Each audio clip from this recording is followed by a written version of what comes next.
সবাইকে স্টক অবজারভারের পক্ষ থেকে শুভেচ্ছা জানাই। বন্ধুরা, আজ আমরা আলোচনা করব সিমটেক্স, ইএচএল, আইটিসি এবং খান ব্রাদার্স এই চারটি স্টক নিয়ে। ঢাকা স্টক এক্সচেঞ্জে বর্তমানে এই চারটি স্টকই ভালো পারফরমেন্স করছে, আর যে সকল স্টকগুলো ধারাবাহিকভাবে পারফর্ম করে আমরা ওই স্টকগুলোকে বেশি ফোকাস করি এবং আপনাদেরকে time and again quick update দেওয়ার চেষ্টা করি। আমরা সপ্তাহ দুয়েক আগে এখানে একটি পোস্ট করেছিলাম ইএচএল এবং বিপিএমএল নিয়ে, এবং নাভানা ফার্মাসিউটিক্যালস এবং জিএমআই হসপিটাল নিয়েও আমরা আলোচনা করেছিলাম। সো এই দুটি পোস্ট থেকে কিন্তু দুটি স্টকই খুব ভালো পারফরমেন্স করছে ইএচএল এবং নাভানা ফার্মাসিউটিক্যালস। ইএচএল আপনাদেরকে আমরা যে সাপোর্ট জোনটি মেনশন করেছিলাম ওই সাপোর্ট পয়েন্ট থেকে কিন্তু এটা রিভার্সাল করেছে এবং ভালো একটা পারফরমেন্স করছে, এবং নাভানা ফার্মাসিউটিক্যালস বর্তমান সময় ভালো পারফর্ম করছে। এছাড়াও গত 9 দিন আগে আমরা একটি পোস্ট করেছিলাম অ্যাপেক্স ট্যানারি, কেপিপিএল, খান ব্রাদার্স, সিমটেক্স এবং অ্যাপেক্স স্পিনিং এই সপ্তাহের মোমেন্টাম স্টক বলে একটি পোস্ট করেছিলাম। এখানেও কিন্তু সবগুলি স্টকই মোরলেস ভালো পারফর্ম করেছে। এছাড়াও আমরা 7 দিন আগে একটি পোস্ট করেছিলাম আইটি সেক্টর নিয়ে, এডিএনটেল, জেনিক্স ইনফোসিস এবং আমরা টেক নিয়ে আলোচনা করেছিলাম। আর আইটি সেক্টরও কিন্তু এখন একটা রিভার্সাল করেছে এবং ভালো পারফর্ম করছে। সো বন্ধুরা, এই চারটি স্টক নিয়ে আমরা আবারও একটি কুইক আপডেট দিচ্ছি। আলোচনাটি শেষ পর্যন্ত শুনতে থাকুন। আলোচনাটি শুরুতে আমি রিকোয়েস্ট করব ডিসক্লেমার অংশটি আপনারা ভালো করে পড়ে নেবেন। পুঁজিবাজার ঝুঁকিপূর্ণ। আপনার কোনো পার্সোনাল বাই এবং সেলের কারণে আপনি যদি ক্ষতিগ্রস্ত হয়ে থাকেন, সে দায় স্টক অবজার্ভার বহন করবে না। শুরুতেই আমরা দেখে নিচ্ছি সিমটেক্স ইন্ডাস্ট্রিজ লিমিটেড এই স্টকটির ডে চার্টের অবস্থান। স্টকটি বর্তমান যে সাপোর্ট পয়েন্ট সেটি হচ্ছে 21.5। যারা ট্রেডটি কন্টিনিউ করছেন, অ্যাজ লং এজ এই স্টকটি 21.5 এর উপর অবস্থান করছে, আপনারা চাইলে ট্রেড কন্টিনিউ করতে পারেন। আর আজকে এখানে একটি রেসিস্ট্যান্স ছিল 22.7, এই জোনে একটা রেসিস্ট্যান্স ছিল, এই রেসিস্ট্যান্সটিকে ব্রেকআউট করেছে এবং দিন শেষে আমরা একটা বুলিশ ক্যান্ডেল আমরা পেয়েছি। কিন্তু এখানে ভলিউমের সাথে প্রাইস অ্যাকশনের একটা ডিসক্রিপেন্সি আমরা দেখতে পাচ্ছি। ভলিউম কিন্তু সিগনিফিক্যান্টলি লো, অ্যাভারেজ ভলিউম থেকে কিন্তু লো ভলিউমে ট্রেড হয়ে একটা প্রাইস অ্যাকশন হলো, এটা কিছুটা উইকনেস। আর এখানে এখন 23.5 থেকে 24 এই জোনটিতে কিন্তু আবারও একটা রেসিস্ট্যান্স এই স্টকটি ফেস করবে, এবং ভলিউম যদি বৃদ্ধি না পায় এখান থেকে আবারও একটা রিট্রেসমেন্ট করতে পারে। সো স্টকটি নিয়ে আমি গত সপ্তাহে আলোচনা করেছিলাম এবং আমরা টার্গেট সেট করেছিলাম আপাতত 25। যেহেতু এই জোন থেকে এটি বারবার রিট্রেস করছে, সেহেতু আমরা 25 আমরা আপাতত আমাদের সেল টার্গেট ধরবো। ফার্স্ট টার্গেট আমরা এখানে সেট করব, এবং সেকেন্ড টার্গেট যদি এই স্টকটি একটা বড় ভলিউম নিয়ে একটা ড্রাইভ দিতে পারে এবং ব্রেকআউট করতে সক্ষম হয়, সেক্ষেত্রে আমরা আমাদের সেকেন্ড টার্গেট সেট করতে পারি 33। তবে যাত্রাপথে একটা মেজর রেসিস্ট্যান্স হবে 28.7। সো আপাতত আমরা শর্ট টার্ম টার্গেট নিয়ে কথা বলি। এখানে 24 এই জোনটিতে কিন্তু এখন একটা ভালো রকমের সেল প্রেশার ফেস করবে এই স্টকটি। আর আজকের দিনের যে ভলিউম হয়েছে, যদি আগামীকাল কিংবা আগামী ট্রেডিং সেশনগুলোতে যদি ভলিউম বৃদ্ধি না পায়, তাহলে এখানে কিন্তু কিছুটা টাইম নেবে এবং এই জোনটাতে কিছুদিন সাইডওয়ে করতে পারে। আর যদি ভলিউম বৃদ্ধি পায়, এটি কুইকলি ব্রেকআউট করতে সক্ষম হবে, এবং সেক্ষেত্রে আমরা যে ফার্স্ট টার্গেট সেট করেছি 25 থেকে 26, এই টার্গেটটি কিন্তু খুব ইজিলি অ্যাচিভ করবে। সো আমরা উইকলি চার্টও দেখতে পাচ্ছি একই অবস্থা। এখানে 25 এই জোনটি একটা কি রেসিস্ট্যান্স, এখান থেকে কিন্তু বারবার রিজেক্ট করছে। এখানে একবার রিজেক্ট করেছিল অগাস্টে, গত 2021 এর অগাস্টে এখানে একবার রিজেক্ট করেছিল, এবং আবারও 2022 অগাস্টে এসে এটি 25 এই জোনটি থেকে রিট্রেস করে এবং একটা বড় রকমের কারেকশন হয়। এখন আবার এটি একটি থার্ড অ্যাটেম্পট আমরা দেখতে পাচ্ছি। সো এটি একটি আসলে কি রেসিস্ট্যান্স এই স্টকটির জন্য, এবং এই রেসিস্ট্যান্সটি খুবই গুরুত্বপূর্ণ। এটি যদি ব্রেকআউট করতে পারে, এই স্টকটি তার যে অল টাইম হাই, সে অল টাইম হাইয়ের দিকে এগিয়ে যাবে। আর এটি যদি ব্যর্থ হয়, তাহলে কিছুদিন এই এরিয়াতে সাইডওয়ে করতে পারে। ওভারঅল ভলিউম এই ট্রেন্ডটির মোটামুটি ভালো, তবে ভলিউম এখন গ্র্যাজুয়ালি আমরা দেখতে পাচ্ছি কমে যাচ্ছে, এটি একটি কনসার্নিং বিষয়। সো ভলিউম যদি এটি ঠিক মতো ভলিউম নিয়ে আগাতে না পারে, তাহলে কিন্তু এই স্টকটি আমরা যে ব্রেকআউট চিন্তা করছি সেটা আপাতত ব্রেকআউট দিতে সক্ষম হবে না। আর যদি ভলিউম বৃদ্ধি পায়, লাইক এই জোনটাতে যে ভলিউম হয়েছিল, এই ধরনের ভলিউম নিয়ে যদি আমরা দেখি স্টকটি এগোচ্ছে, তাহলে হয়তো এই স্টকটি এই রেসিস্ট্যান্সটি ব্রেকআউট করতে সক্ষম হবে এবং এটি অনেক দূর এগিয়ে যাবে। এখন আমরা ডে চার্টে দেখে নিচ্ছি ইএচএল এই স্টকটির অবস্থান। এই স্টকটি আমরা গত উইকে আপনাদেরকে বলেছিলাম যে সাপোর্ট হচ্ছে 102, এই জোনটাতে যদি সাপোর্ট নেয় তাহলে এই স্টকটি ভালো করবে এবং এখানে একটা ম্যানিপুলেশন হয়েছে আমরা দেখতে পাচ্ছি গতদিন। এটি প্রায় 100 পর্যন্ত এটি নেমেছিল এবং এখান থেকে আবার নতুন করে আমরা দেখতে পাচ্ছি আজকে একটা রিভার্সাল, একটা হিউজ বুলিশ ক্যান্ডেল এবং স্টকটি যে 50 এক্সপোনেনশিয়াল মুভিং অ্যাভারেজের নিচে নেমে গেছিল সেখান থেকে কিন্তু আবার কামব্যাক করে এবং আজকে দিন শেষে 105.5 এই প্রাইস পয়েন্টে এসে ক্লোজ হয়। সো এই স্টকটি কিছুটা স্ট্রেংথ আজকে দেখিয়েছে। ভলিউম মোটামুটি ভালো, খারাপও বলা যায় না, আবার খুব ভালো বলা যাচ্ছে না, এভারেজ ভলিউমে ট্রেড হয়েছে। তবে এই ব্রেকআউটটি একটু বড় ভলিউম নিয়ে দিতে পারলে আরো ভালো হতো। তবে এখানে এখন প্রাইস পয়েন্ট লেভেলে রেসিস্ট্যান্স ফেস করবে এই জোনটাতে এসে 109, এই জোনটাতে কিন্তু একটা সিগনিফিক্যান্ট সেল প্রেসার এই স্টকটি ফেস করবে এবং আবারও একটা এখান থেকে রিট্রেসমেন্ট হওয়ার পসিবিলিটি আছে।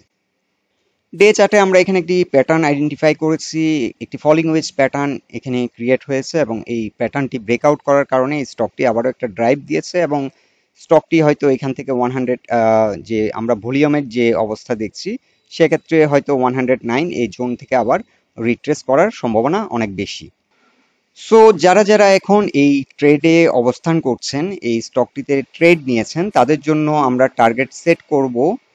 এই স্টকটির জন্য আপাতত আমরা টার্গেট সেট করব 115 থেকে 116, এই জোনে আমরা আপাতত ফার্স্ট টার্গেট সেট করব 116।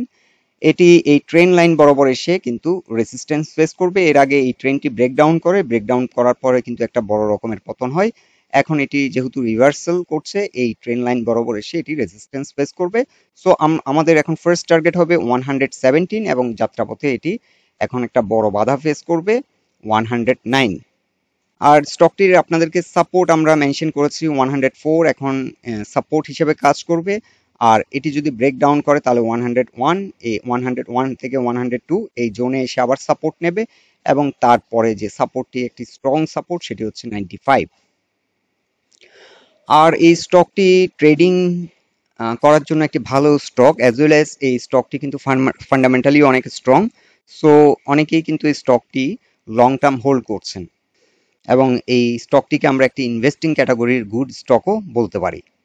সো ওভারঅল এই স্টকটির অবস্থান ভালো এবং ঢাকা স্টক এক্সচেঞ্জে এটি কিন্তু একটা ধারাবাহিকভাবে পারফরমেন্স এই স্টকটিতে আমরা প্রায় সময় লক্ষ্য করি। আর এই স্টকটি আমরা আশা করছি যে ইন দ্য লং রান এই যে রিসেন্ট একটি হাই আমরা দেখতে পাচ্ছি 140, এটিকে ব্রেকআউট করে নিউ একটি হাই ক্রিয়েট করবে বলে আমরা আশা করছি।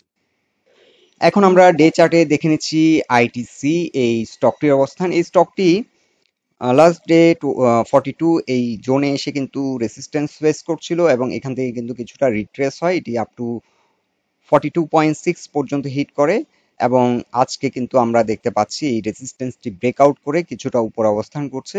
ডে এন্ডে এটি 43.1 এ এসে ক্লোজ হয়েছে এবং এখানে আপ টু 43.7 পর্যন্ত 67 পর্যন্ত এটি হিট করেছিল এবং এখানে কিন্তু একটা প্রাইস পয়েন্ট লেভেলে রেসিস্ট্যান্স রয়েছে। এই স্টকটি আবারও আমরা দেখছি ভলিউম বৃদ্ধি পাচ্ছে এবং একটা ভালো প্রাইস অ্যাকশন করছে এবং তার যে রিসেন্ট যে প্রিভিয়াস হাই সেটিকে চেস করছে এবং ব্রেকআউট করার জন্য একটা অ্যাটেম্প্ট নিচ্ছে। সো স্টকটি ওভারঅল খুব ভালো অবস্থানে আছে। এই ট্রেনটি মোটামুটি একটি শক্তিশালী ট্রেন এবং স্টকটিতে ভালো প্রাইস অ্যাকশন হচ্ছে। সো এখন আমরা চাইলে একটি চ্যানেল ড্র করতে পারি স্টকটির জন্য এবং চ্যানেল বরাবর এসে এটি একটা রেসিস্ট্যান্স ফেস করবে 45। আর যদি 45 ব্রেকআউট করতে পারে, এখানে কিন্তু তার যে 2022 তে একটি হাই ছিল 46, সো 45 এই জোনটাতে এসে যদি ব্রেকআউট দিতে পারে তাহলে কিন্তু এই স্টকটি একটা হিউজ একটা ড্রাইভ দেবে এবং সেক্ষেত্রে আপ টু 52 পর্যন্ত এটি প্রাইস অ্যাকশন হতে পারে।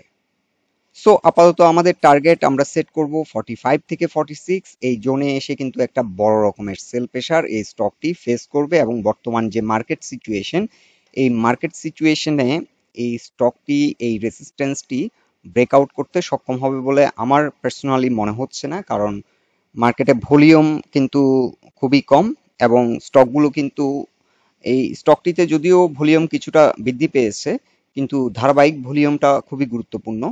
এই ব্যাপারটা আমাদেরকে মাথায় রাখতে হবে। সো এই জোনটাতে আসলে এটি অ্যাটলিস্ট এই ধরনের ভলিউম বার নিয়ে যদি আগাতে পারে তাহলে এই ব্রেকআউটটা সম্ভব, আদারওয়াইজ সম্ভব না। এবং সেক্ষেত্রে এই স্টকটি আবার রিটেস্ট হয়ে 42 এই জোনে চলে আসতে পারে এই 45 46 থেকে। এবং রিসেন্টলিও এই স্টকটি আমরা দেখতে পাচ্ছি 44 এই জোনটিও অনেকটা চ্যালেঞ্জিং জোন, এই জোনও কিন্তু একটা বড় রকমের সেল প্রেশার আসবে। তবে এখন যে ভলিউমের ধারাবাহিকতা, এই ধারাবাহিকতায় হয়তো এই রেসিস্টেন্সটি ব্রেকআউট করে হয়তো 45 থেকে 46 পর্যন্ত হিট করার সম্ভাবনা আছে। এখন আমরা দেখে নিচ্ছি খান ব্রাদার্স পিপি ওপেন ব্যাগস ইন্ডাস্ট্রিজ লিমিটেড এই স্টকটির অবস্থান। এই স্টকটি একটা হিউজ ড্রাইভ দিয়েছে উইথ হিউজ ভলিউম নিয়ে কিন্তু একটা স্ট্রং প্রাইস অ্যাকশন করেছে এবং এই স্টকটি বর্তমানে আমরা দেখতে পাচ্ছি আজ 21.1 এসে ডে এন্ডে ক্লোজ হয়েছে। সো এই স্টকটি এখনো কিন্তু একটা শক্তিশালী মোমেন্টাম নিয়ে এগিয়ে যাচ্ছে এবং ভলিউমের ধারাবাহিকতা ঠিক আছে। অ্যাজ লং এজ ভলিউমের ধারাবাহিকতা ঠিক আছে, স্টকটি আপনারা চাইলে কন্টিনিউ করতে পারেন। তবে এখন এই জোনে এসে একটা রেসিস্টেন্স স্টকটি ফেস করবে, সেটি হচ্ছে 21.3। আমাদের কাছে কিছু স্টক ছিল, আমরা আজকে এই স্টকটি আমরা সেল করে দিয়েছি। এই স্টকটি আরো অনেক দূর এগিয়ে যেতে পারে, লাইক 25 পর্যন্ত এটি প্রাইস অ্যাকশন হতে পারে। তবে আমরা আসলে আমাদের টার্গেট এখানে টপ ক্যাচ করা না, আমরা একটা মোটামুটি হেলদি রিটার্ন পেয়েছি, আমরা এক্সিট করেছি, আমরা আরো কিছু ভালো মানের স্টকে আমরা এন্ট্রি দিয়ে রেখেছি এখন। সো যারা যারা এই স্টকটি এখনো হোল্ড করছেন আপনারা চাইলে হোল্ড করতে পারেন। তবে এই জোনটাতে কালকে হয়তো আবার একটা সেল প্রেশার হতে পারে। তবে ভলিউমের ধারাবাহিকতা আমাদেরকে মাথায় রাখতে হবে, যে ভলিউমে এটি এগোচ্ছে, ভলিউমের ধারাবাহিকতা যদি ঠিক থাকে এই রেসিস্ট্যান্স গুলো খুব ইজিলি ব্রেকআউট করে এই স্টকটি আবার 22 জোনে এসে একটা রেসিস্ট্যান্স ফেস করবে এবং এরপরে স্টকটি 25 এই জোনে এসে একটা আবার মেজর চ্যালেঞ্জ ফেস করবে। সো স্টকটির ক্ষেত্রে আমরা এখানে দেখতে পাচ্ছি যে 22 আমরা আপনাদেরকে সেকেন্ড টার্গেট দিয়েছিলাম 22.6, এই জোনে এসে কিন্তু আবারও একটা বড় রকমের সেল প্রেশার ফেস করবে এবং সেটি অতিক্রম করতে পারলে 25 জোনে এসে আবার একটা মেজর সেল প্রেশার ফেস করবে এবং এখানে হয়তো এই জোন থেকে হয়তো রিট্রেস করার পসিবিলিটি ম্যাক্সিমাম। তবে ভলিউমের ধারাবাহিকতা ঠিক আছে, আপনারা চাইলে ট্রেডটা কন্টিনিউ করতে পারেন। আর যদি 21.3 ব্রেকআউট করতে কালকে সক্ষম হয় তাহলে 21.3 সাপোর্ট হিসাবে কাজ করবে এবং এই সাপোর্ট ব্রেকডাউন করলে তখন কিন্তু আপনারা ট্রেডটা চাইলে ট্রেড থেকে বেরিয়ে যেতে পারেন। সো স্টকটির জন্য এখন যারা ট্রেডে আছেন 21.3 উপরে যদি স্টকটি থাকে, এই স্টকটির গন্তব্য হতে পারে 25। সো বন্ধুরা, এই চারটি স্টক নিয়ে এটাই ছিল আমাদের ফাইন্ডিংস। আলোচনাটি যদি আপনাদের ভালো লেগে থাকে অবশ্যই পোস্টটিকে লাইক দিন, বন্ধু বান্ধবের সাথে শেয়ার করুন আর আমাদের সাথে থাকার জন্য আপনাদের অসংখ্য ধন্যবাদ।